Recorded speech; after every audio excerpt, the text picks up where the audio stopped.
काय का की अत्रि ऋषी मुनी तपस्वी असल्यामुळे त्यांना समस्त सिद्धी प्राप्त असल्यामुळं हे सर्व गोष्टी होत्या. ठीक आहे. मग त्यावेळेस त्यांनी काय केलं, आता ही गोष्ट लक्षात ठेवा की इथून पुढे मेन तुम्हाला ज्ञान महत्वाचं आहे. काय आहे?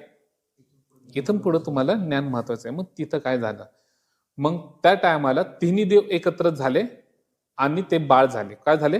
बाळ झाले. बाळ झाले. तिन्ही दैवांचं एक रूप होऊन दत्तगुरु झाले. आणि त्या तिन्हीने सांगितलं की हे त्रिदेवांचे त्रिगुणात्मक एक जीव आहे, म्हणजे त्रिगुणात्मक एक जीव आहे.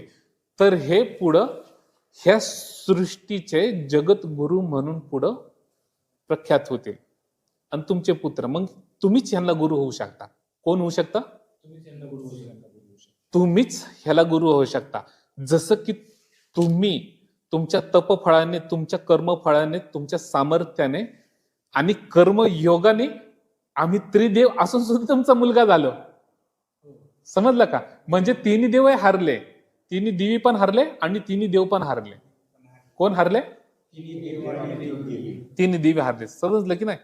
तर आता तिने हारल्यानंतर काय झालं, मग हे मुलगा जे दत्तगुरु, समजलं ना, की जी आज त्यांची जयंती, बरोबर समजलं ना, की मग हे तिने आणि मग सती अनुसया माता अत्रि ऋषी मुनींनी त्यांना सर्व वेद पासून, सर्व गोष्टीपासून सर्व त्यांना ज्ञान दिलं आणि सत्य कर्म धर्माची स्थापना करावं म्हणून त्यांना ब्राह्मण करण्याची आज्ञा दिली. काय दिली आज्ञा?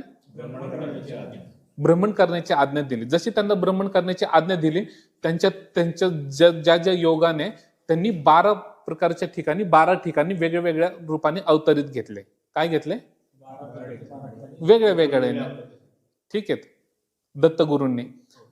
तर आता हे सर्वांनाच माहिती की माहूरगड वगैरे दत्तगुरूंचे 12 ठिकाण कुठले आहेत, काय आहे ते सर्वांना माहिती. मला काय सांगायची गरज आहे तुम्हाला नाही, बरोबर का?